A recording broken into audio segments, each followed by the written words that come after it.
Ini keputusan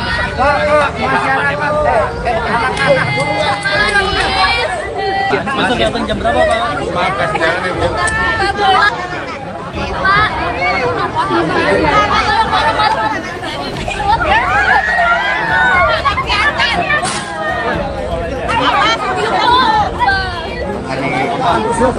Satu.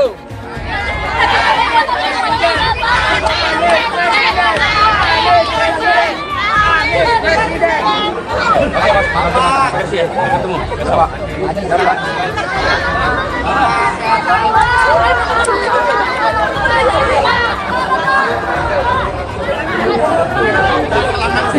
No, seperti dong. Ini seperti dong. Tingkatkan, saya meyakini Presiden Joko Widodo melakukan intervensi terhadap Mahkamah Konstitusi. Bukan sekedar menjadi upaya menyingkirkan Anies Baswedan sebagai presiden dengan kecurangan dan kejahatan pemilu yang terstruktur, sistematis dan masif, tapi lebih dari itu dengan keterlibatan presiden yang masih aktif, mobilisasi aparatur pemerintahan, penggunaan anggaran negara untuk memenangkan paslon tertentu dan lain-lain, telah merusak konstitusi dan menghancurkan kehidupan demokrasi. MK sumber masalah dengan putusan 90 yang memungkinkan anak kecil menjadi wakil presiden. Padahal belum cukup umur dan belum cukup dewasa. Nabi Muhammad saja yang dijuluki Al-Amin baru menjadi Rasul ketika usia 40 tahun. Ini masih kecil mau jadi wakil presiden, mau memimpin negeri sebesar ini. Karena itu kami yakin seyakin-yakinnya minimal diskualifikasi terhadap Gibran Rakabuming akan dilakukan. Allahu Akbar. Sekali lagi Gibran didiskualifikasi. Allahu Akbar. Kalau memang takut sama Allah, memang kerjaannya benar, meyakini kejujuran bahwa suara rakyat itu betul-betul dirampok, suara rakyat itu betul-betul disalahgunakan, kayak gitu juga. Mohonlah kejujurannya. Kali-kali gitu loh bikin prestasi, sengketa, yang menang kalah gitu loh kapan. Kira-kira gitu loh. Nah, kalau menurut kata hati saya tuh kalah gitu loh. Mimpi-mimpi juga kalah, sahabat mimpi itu kalah si 02 itu. Nah, dari ketat ini 8 hakim itu yang udah jelas-jelas mendukung 3-3, tinggal 2 nih ya. 2 itu yang menentukan yang menang 01 atau 03 atau 2 putaran gitu. Ibu Eni sama Pak Mansur dong tolong memakai kacamata hati nurani, karena apa ya, kalau kita salah memutuskan ini juga nanti traumanya itu, menyesalnya itu sepanjang hidup itu. Karena apa? Karena ini kan urusan hakim itu kan wakilnya malaikat nabi atau Allah ya di dunia. Kalau dia ngambil salah terus kebetulan radang itu bilang saya, karena kita dosa jamaah. Takutlah dosa jamaah daripada takut sama Pak Kim atau penguasa atau pendukung yang lain. Konfayakun Allah itu tidak bisa dikalahkan siapapun. Konfayakun kita tunggu nanti tanggal 22 April siapa, apakah 02 atau 01 atau 2 putaran. Kalau pengen saya sih 2 putaran saja biar jelas siapanya. Oke ya. Prabowo menang, nyatanya sampai sekarang kok belum dilantik. Ada apa ya? Pak Anies itu orang cerdas, dia dosen para dosen, kepala lembaga survei. Tapi Prabowo itu nggak ada. Makanya berpikir tuh punya pendidikan itu dipakai. Surat terbuka untuk Pak Prabowo Subianto. Terserah Bapak mau ngasih kursi ke siapa aja kecuali Anies Baswedan. Ora oleh, pokoknya fik ora debat. Ora oleh. Aku demo neng sosmed sampai Anies Baswedan masuk kabinet sampean. Ingatlah Pak, perjuangan kami ini, pendukungmu. Rakyat yang mencintaimu, ojo sampai kami kecewa melihatmu memasukkan si manis-manis kui ke dalam kabinet. Ora iso. Ora oleh pugei. Anies Baswedan itu kan dia rumah dia kan pakai joglo kan. Yang di Jakarta nih. Yang Jakarta ini. Itu dia nggak sengaja dia beli sama arsiteknya beli sama temen gua. Temen gua. Nanti kalau ke Tawangmangu ketemu tuh. Tak suruh datang dia. Sebenarnya bukan urusan mau bikin joglo, enggak, aku ada urusan lain sama dia. Dia mau ketemu aku, ngomongin itu sebenarnya. Itu joglonya itu punyanya Kasan Besari. Wali besar itu. Hasan Besari. Iya, Hasan Besari. Itu nenek moyangnya Kiai Gontor. Jadi Kiai Gontor tuh nenek moyang itu Hasan Besari. Itu keramat lah, pokoknya wali keramat Hasan Besari. Nah itu joglonya itu aslinya dijual ke pengepul, terus dibeli sama arsiteknya Anies Baswedan. Sekarang ada di rumah Anies Baswedan. Nah orang-orang itu percaya gitu. Jadi kalau lu dulunya bukan orang besar, ya lu nggak bakal punya rumah joglo, nggak bakal kepingin, nggak bakal punya gitu. Nggak bakalan dapat juga ya? Nah, sekarang ini ada desas-desus pemerintahan Ponorogo itu mau minta balik. Ini belum ada di berita nih. Kita balik. Iya. Atas nama cagar budaya. Ini belum masuk berita nih. Belum masuk berita ini. Sampai segitunya ya? Iya. Ya, itu artifak itu kan. Iya. Tapi diminta balik dibeli nggak? Ya nggak tahu. Diambil paksa. Nggak tahu. April ini adalah awal aksi kita. Tidak banyak nggak apa-apa, karena kita terus berjuang. Tanggal 5 kita akan lihat seperti apa. Apakah rakyat masih diam atau hanya ribut di medsos, atau kita akan kembali ke sini di Patung Kuda, dan puncaknya di tanggal 19 dan 22.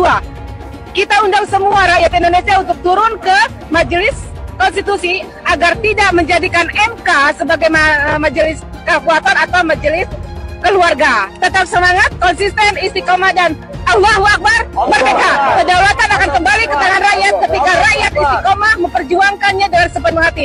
Dari sini kita tekadkan bahwa perjuangan kita tidak ada kata lelah, pengabdian kita tanpa titik akhir. Mari kita selamatkan negara kesatuan Republik Indonesia dari tangan-tangan zolim, dari para penguasa dan oligarki yang menindas rakyat. Kita tekadkan perjuangan kita sampai rakyat mengembalikan kedaulatannya kepada seluruh Nusantara, rakyat Indonesia. Yang masih cinta kepada bangsa negaranya, cinta konstitusi, cinta akan keutuhan NKRI. Ayo sama-sama hadir tanggal 5, tanggal 19, tanggal 22 April. Kita kawal sidang MK. Ingat, bangsa Indonesia adalah bangsa pejuang, bukan bangsa pecundang. Kemerdekaan Indonesia adalah atas perjuangan para ulama, kiai habaib, dan para tokoh-tokoh panding badar, bukan pemberian daripada Jepang, bukan pemberian Belanda, apalagi pemberian Cina. Maka saya serukan untuk turun ke jalan, untuk bisa menyuarakan hati nurani rakyat, untuk mengawal MK. Insya Allah diberikan kemenangan dari Allah Subhanahu wa Ta'ala. Terima kasih. Assalamualaikum warahmatullahi wabarakatuh.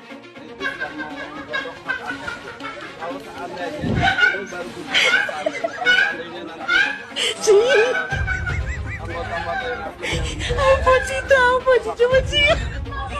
Ya nggak masalah, masih banyak yang lain, masih banyak. Nggak didukung dia nggak apa-apa, biarlah. Siapa dia? Masih banyak yang lain-lain kok. Peduli amat dong. Kita tetap prinsip, niat benar, inna a'malu biniat. Bala tentara Allah tetap bersama kita. Amin. Bu, satu lagi. Ya. Ini kan ada dapat dipastikan. Ya. Dapat dipastikan si Samsul itu menang. Ya. Nanti kan ibu ada anak sekolah, ada kantor istri, ada kantor suami atau kantor lain. Terus tiba-tiba suruh dipasang. Ibu kan pasti lihat itu di kantor anak, di kantor suami. Ya. Gambarnya Samsul sama si Wowok, gimana tuh Bu? Ya nggak rela lah. Nggak rela. Kalaupun terpaksa ngikutin peraturan sistem yang berjalan dengan curang, saya udah terapkan ke anak cucu saya. Terus gambarnya mau diapain yang udah ditempel di kantor kayak kemarin gambarnya si Joko sama gambarnya si... Ya itu dalam keadaan terpaksa kan. Sudah berjalan sistem mau bagaimana lagi, tapi kita kan berusaha ikhtiar. Wahai penguasa yang hari ini berkuasa, jangan kau pikir kami semua tidak tahu ini semua rekayasa. Hari ini cukup sudah Bawaslu KPU curang. Kami minta MK untuk adil dengarkan suara hati rakyat. Kita harus bersatu, rebut demokrasi, rebut kedaulatan rakyat. Jangan dengarkan ocehan-ocehan yang bilang dia sudah menang. Itu semua rekayasa. Itu semua rekayasa, kita tahu semua itu rekayasa. Kalau kita mau menang, kita harus bersatu, ibu-ibu, bapak-bapak. Benar?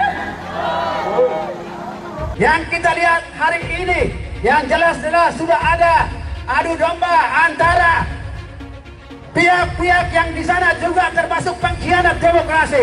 Betul, disuruh didik ya sekolah oleh orang-orang tuanya, bukan menegakkan demokrasi, tetapi kembali sebagai pengkhianat demokrasi. Namanya siapa, Mas?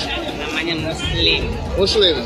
Mas, ingin tahu kenapa turun aksi sini? Sementara maaf ya, kondisi Mas kan ada kurang ini dengan coklat.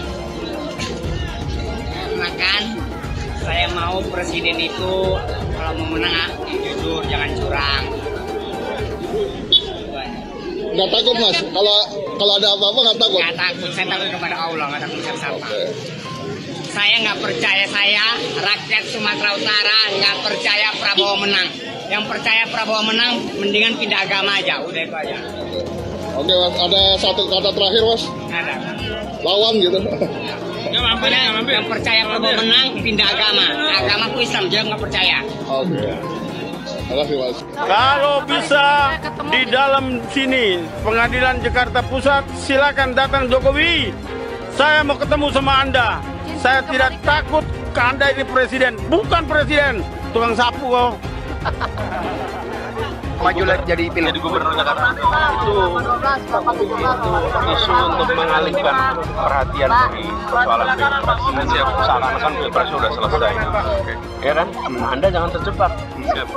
Ya Pak. Pertama di mana kita ajakannya Pak untuk Iya Pak. Cukup warga Jakarta yang tahu waktu jadi gubernur DKI. Ini yang warga Jakarta coba deh bersuara di sini. Gimana sih Jakarta semenjak kepemimpinan Pak Anies? Coba kalian nilai dari 1 sampai 10. Komen di bawah. Jujur gue kepo banget nih. Biar warga Jakarta sendiri yang nilai. Anies itu kacang lupa kulit. Jadi gubernur kan yang mendukung Prabowo. Tapi nyatanya menjelek-jelekan Prabowo supaya Prabowo tidak dipilih oleh masyarakat Indonesia. Sifatnya memang jahat. Tidak ada cerita Ahok dengan Anies. Ketika saya kalah, saya langsung kasih Anies penghargaan, ucapan segala macam. Tapi yang tidak bisa saya terima, ketika Anda menang, Anda pidato memecah belah bangsa. Bahwa Jakarta udah kembali ke pangkuan pribumi yang dijajah selama ini. Itu teksnya di mana-mana. Itu sangat memecah belah bangsa. Saya ini asli Indonesia sesuai undang-undang loh. Apa kata saya namanya Ahok? Itu yang tidak betul seorang Anies lakukan. Bagi saya Anies sangat tidak negarawan. Anda udah menang, yes okay gitu loh. Saya juga tidak bawa ke MA, nggak bawa ke MK. Waktu Anda ulang tahun DKI saya juga datang. Tapi kenapa Anda mesti pidato seperti itu? Pak Ahok tidak akan pernah bersatu dengan Pak Anies. Sekarang dia bilang Pak Anies tidak negarawan. Mohon maaf nih, saya juga tak setuju terhadap statement Pak Anies yang bilang pribumi dan segala macam. Saya sangat tidak setuju, saya mengutuk kata-kata itu. Itu Muhaimin Iskandar pasti akan menjadi tersangka, ya.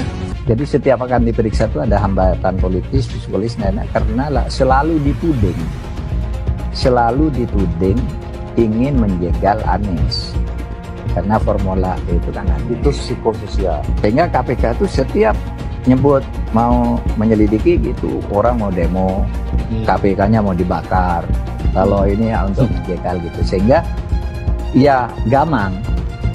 Apakah kasus korupsinya ada indikasinya kuat? Laporan BPK. Laporan BPK itu menyimpulkan formula E tidak boleh dibiayai oleh APBN maupun APBD. Firm itu ya? Firm, karena menurut undang-undang yang boleh dibiayai oleh APBN, APBD itu undang-undang olahraga tertentu yang disukai rakyat secara masif. Nah, lalu disebut yang masif itu apa? Sepak bola, voli, bulu tangkis, sirkuit itu tidak ada. Nah, lalu BPK minta ini supaya didalami, ada indikasi tidak benar. Nah, setiap ini mau didalami, ribut, katanya mau menjegal Anies gitu. Sehingga sekarang ya kalau pertimbangan politisnya begitu, saya bilang silakan aja KPK. Tapi kalau Anda tanya ke saya, bukan bahkan saya ya, KPK bukan bahan. Kalau Anda tanya ke saya, Anda pedulikan itu tegakkan. Yang tersangka setelah Pilpres ini namanya Anies Baswedan dan Muhaimin. Mas Anies pernah terkait dengan dengan kasus Formula E, kemudian Mas Ganjar terkait dengan iktp, kemudian Pak Gus Muhaimin terkait dengan kasus yang lain, dan mereka pernah dipanggil KPK. Nah, kemudian dia jelaskan karena ada proses kasus itu, bisa jadi pasca Pilpres ada yang jadi tersangka. Itu pendapat seorang Fahri Hamzah. Kalau ada proses yang kemarin misalnya tertahan karena kan berdasarkan kebijakan penegak hukum terhadap para calon termasuk para caleg itu dihentikan. Ya, orang yang sudah diperiksa ya dihentikan ketika dapat status sebagai caleg atau capres atau cawapres. Ketika ada pelanggaran etika dan Bapak tetap jalan terus dengan cawapres yang melanggar etika, artinya ada kompromi atas standar etika. Standar etika ini fakta. Ini fakta. Dan kemudian dalam pidato Bapak mengolok-olok tentang pentingnya etika. Saya tidak tega untuk mengulanginya. Pertanyaannya, apa penjelasan Pak Prabowo soal itu semua? Saya menilai, maaf ya, karena Anda desak saya terus terang aja saya menilai Anda tidak pantas bicara soal etik. Itu saja. Saya merasa bahwa Anda itu posturing ya, Anda tuh menyesatkan. Itu aja ya. Saya boleh berpendapat kan? Saya menilai Anda tidak berhak bicara soal etik karena Anda memberi contoh yang tidak baik soal etik. Terima kasih. Pak Prabowo, itu sebelumnya Pak Prabowo sudah menyumbangkan 400 miliar untuk pencalonan Pak Anies sebagai gubernur. Nah, itu kalau kita bicara etik di mananya? Dan kalau Mbak bilang Pak Prabowo hanya mengejar kekuasaan, saya tanya, sekarang Pak Anies memangnya maju jadi capres itu mengejar apa? Saya tanya, apakah nggak mengejar kekuasaan sebagai calon presiden? Fenomena ordal ini menyebalkan. Di seluruh Indonesia kita menghadapi fenomena ordal. Ada ordal di mana-mana yang membuat meritokratik nggak berjalan, yang membuat etika luntur. Dan ketika fenomena ordal itu bukan hanya di masyarakat, tapi di proses yang paling puncak terjadi ordal, maka rakyat kebanyakan, dan ini saya rasakan beberapa waktu yang lalu, beberapa orang guru berjumpa dengan saya dan mereka mengatakan, Pak, di tempat kami pengangkatan guru-guru itu mendasarkan ordal. Kalau tidak ada ordal, nggak bisa jadi guru, nggak bisa diangkat. Lalu apa jawabannya? Atasan saya bilang, wong yang di Jakarta aja pakai ordal, kenapa kita di bawah tidak boleh pakai ordal? Kalau berbicara ordal, lupa waktu jadi gubernur. TGUPP, lupa dia. Ordalnya dia itu, tim sukses dia itu semua di sana. Jadi Anies itu banyak yang dia omongin, padahal dia melakukan hal yang dia pertanyakan. Mas Anies. Mas Anies, masa sih angin kok sampai nggak punya KTP lo ya? Angin keluar, angin masuk, angin keluar, masuk angin dodo ya. Angin puting beliung, wes, angin-anginan, itu kok semua bisanya nggak punya KTP itu loh ya. Angin dari Jakarta ke Lampung ke Sumatera ke Jawa itu ya, kok bisanya liar begitu. Sama seperti air hujan ya, air hujan itu yang banjir itu bukan banjir ya, itu air parkir ya, air yang parkir Mas Anies, Mas Anies. Mau punya pemimpin yang seperti itu ya, mau punya pemimpin yang seperti itu, dikiranya rakyat ini bodoh semua kali ya. Air hujan jatuh ke bumi, nggak boleh masuk gorong-gorong. Yang banjir itu bukan banjir, itu parkir, Mas Anies, Mas Anies. Mas Anies pernah jadi gubernur 5 tahun di DKI. DKI menerima indeks polusi tertinggi di dunia. Bagaimana dengan anggaran 80T, Pak Anies sebagai gubernur tidak dapat berbuat sesuatu yang berarti untuk mengurangi polusi. Terima kasih. Polusi udara tak punya KTP, angin tak ada KTP-nya. Angin itu bergerak dari sana sini. Ketika polutan yang muncul dari pembangkit listrik tenaga uap mengalir ke Jakarta, maka Jakarta punya indikator, karena itu Jakarta mengatakan ada polusi udara. Ya susah kalau kita menyalahkan angin dari mana saja ya. Kalau kita dengan gampang menyalahkan angin, hujan dan sebagainya, ya mungkin tidak perlu ada pemerintahan kalau begitu ya. Mas Anies, Mas Anies.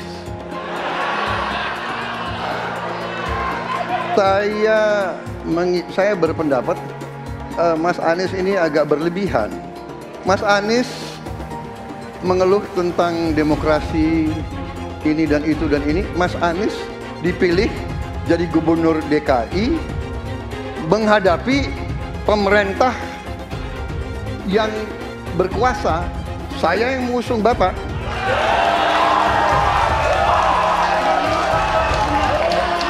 Kalau demokrasi kita tidak berjalan, tidak mungkin Anda jadi gubernur.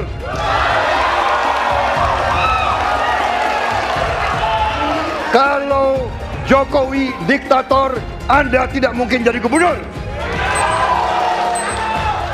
Saya waktu itu oposisi, Mas Anies. Anda ke rumah saya, kita oposisi, Anda terpilih. Pancasila Soekarno, ketuhanan ada di pantat. Anak Tuhan dari mana? Kalau Yesus anak Tuhan, bidangnya siapa? Besok di seluruh wilayah Indonesia kami katakan damai. Iblis hanya menggoda orang yang beriman. Makanya jarang-jarang orang kafir kerasukan setan. Yang kerasukan setan itu orang baik-baik.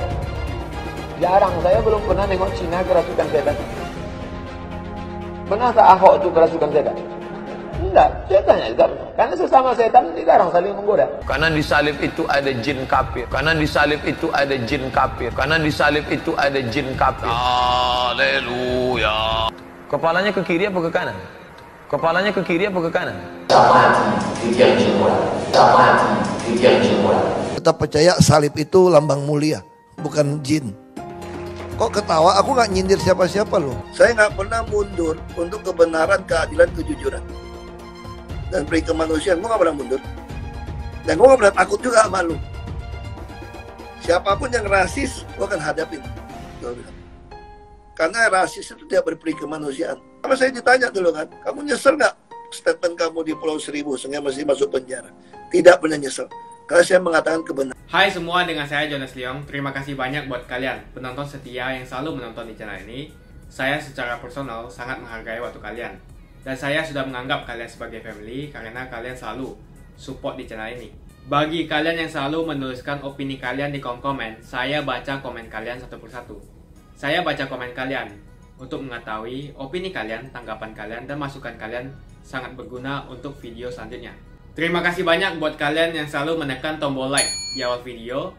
Video seperti ini membutuhkan waktu dan juga research. Dan ini semua gratis untuk kalian. Jadi pastikan kalian menekan tombol like-nya, supaya saya mengetahui kalian menyukai konten yang saya bagikan. Berdasarkan keputusan Mahkamah Konstitusi kemarin yang menolak semua permohonan pasangan Anies dan Muhaimin, juga Ganjar dan Mahfud, maka bisa dipastikan resmi sudah posisi Prabowo sebagai Presiden Republik Indonesia menggantikan Jokowi. Meski pelantikannya itu baru bulan Oktober nanti. Karena itu dalam video ini saya ingin mengucapkan Selamat bertugas Bapak Prabowo Subianto. Semoga amanah dalam menjalankan tugasnya sebagai pemimpin negara. Dan untuk wakil presidennya Gibran, saya kok agak males ngucapinnya ya.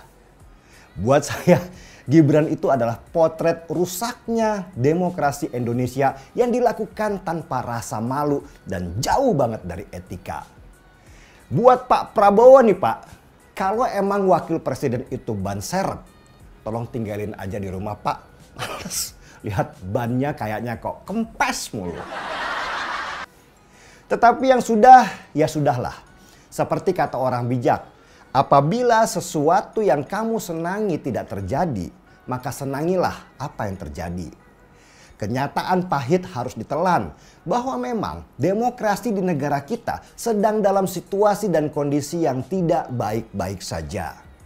Tetapi ketidakbaikan itu tidak lantas membuat kita itu turun ke jalan, merusak dan membuat kerusuhan. Terlalu banyak drama di negeri ini, apalagi kalau sudah menyangkut politik. Dulu ada yang bilang kalau anaknya nggak akan ikut bursa calon wakil presiden. Akhirnya anaknya ikut juga. Dulu si anak bilang kalau dia tidak akan ikut nyalon wakil presiden karena menghormati partainya. Akhirnya di belakang ikut juga.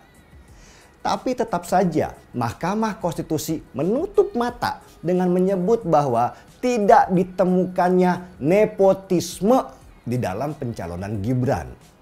Ajaib kan? Ya, begitulah negeri kita ini. Banyak kejadian-kejadian ajaib yang lama-lama sudah tidak bikin heran lagi. Padahal kan sudah jelas. Gibran yang menjadi calon wakil presiden Prabowo itu lahir dari keputusan Mahkamah Konstitusi yang cacat secara moral dan etika.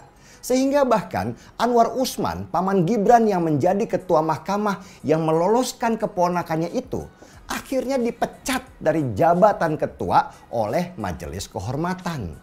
Seperti yang sudah ditebak, Mahkamah Konstitusi kita cenderung main aman dengan menganggap bahwa pemilu 2024 ini tidak bermasalah.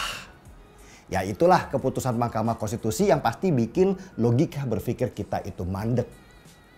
Banyak yang menanti apakah Mahkamah Konstitusi berani membuat sejarah baru seperti di Kenya, Bolivia, Ukraina, dan beberapa negara lain yang pernah mengulang pemilu mereka karena dianggap curang secara terstruktur, masif, dan sistematis. Dan ternyata tidak. Bahkan yang lucu buat saya, Ketua Mahkamah Konstitusi yang sekarang ini, yaitu Soehartojo, dulu itu sempat menangis di depan publik saat dipilih menjadi ketua menggantikan Anwar Usman yang terbukti melanggar etik dengan meloloskan Gibran. Soehartojo menangis karena menganggap marwah Mahkamah Konstitusi hancur lebur sesudah keputusan Anwar Usman itu yang menjadikan mahkamah menjadi bahan bulian masyarakat. Lalu kemana sih dulu itu air mata Hakim Soehartojo? Apakah itu hanya drama saja supaya mendapatkan simpati publik? Hanya Tuhan dan Ketua Mahkamah Soehartojo aja yang tahu. Kita masyarakat sih sudah biasa dengan air mata buaya. Sehingga ketika terjadi perbedaan besar antara ekspektasi dan realita, ya hanya senyum aja seperti senyumnya Ganjar dan Anies di ruang persidangan kemarin. Tapi kan anehnya, ketika diberikan kesempatan memperbaiki marwah mahkamah kemarin itu, Soehartojo bahkan diam aja. Nggak seperti rekan ketiganya, yaitu Arief Hidayat, Saldi Isra, dan Eni Nurbaningsih yang menganggap bahwa pemilu 2024 terindikasi tidak netral. Dulu air mata karena merasa institusinya terhina, akhirnya nggak berbuat apa-apa. Pendukung Ganjar itu harus cerdas dan tidak termakan provokasi untuk turun ke jalan. Bahwa kita tidak setuju, memang iya. Tetapi kita juga harus menghormati konstitusi kita.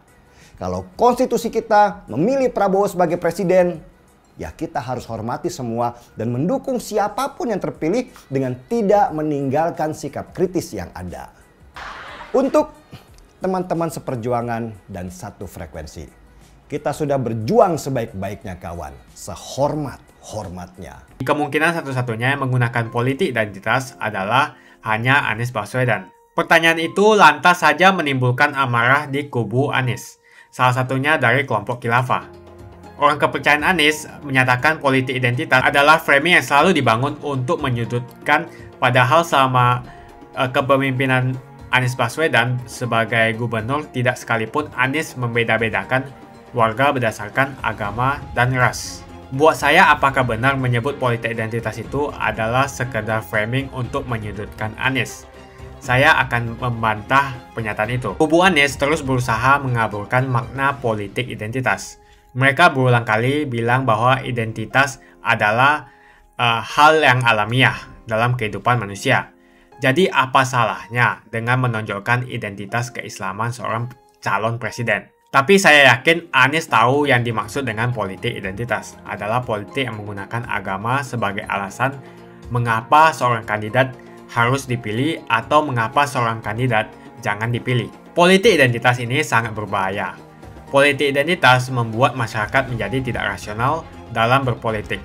Yang menjadi faktor utama dalam politik identitas adalah agama. Seorang kandidat akan dipilih karena agamanya, terlepas dari apakah dia melakukan korupsi atau melakukan pelanggaran HAM. Ketika politik identitas digunakan, maka ini akan berpotensi konflik, karena usai pemilihan, konflik itu akan terus berlangsung dalam waktu yang lama. Masalahnya, ada alasan yang cukup kuat untuk menduga bahwa Anies sangat mungkin menggunakan politik identitas, yang memang dikatakan normal ketika menjabat sebagai gubernur DKI. Dalam proses menjadi gubernur, kubu Anies jelas-jelas menggunakan agama sebagai alasan untuk menjatuhkan Ahok. Anies jelas-jelas menggunakan agama sebagai alasan untuk menjatuhkan Ahok, sampai akhirnya Ahok dipenjara. Jadi ada track record sebelumnya bahwa Anies bisa menggunakan politik identitas untuk mencapai tujuannya. Anies sangat mungkin menggunakan politik identitas karena ini memang keunggulan komparatif dari Anies. Dia mungkin saja seorang doktor dari Amerika Serikat, tapi rekam jejak kepemimpinannya sangat tidak bagus. Dia gagal sebagai rektor Paramadina, gagal sebagai menteri, dan gagal sebagai gubernur. Jadi agama digunakan untuk membangun dukungan terhadap Anies. Itu saja opini saya. Pastikan Anda menekan like di video ini dan bagikan video ini ke teman dan family Anda supaya mereka mengetahui informasi ini. Jangan lupa tekan tombol subscribe dan bunyikan tombol loncengnya supaya kamu tidak ketinggalan info dari channel Jonas Leong. Dan saya akan jumpa kalian di video selanjutnya.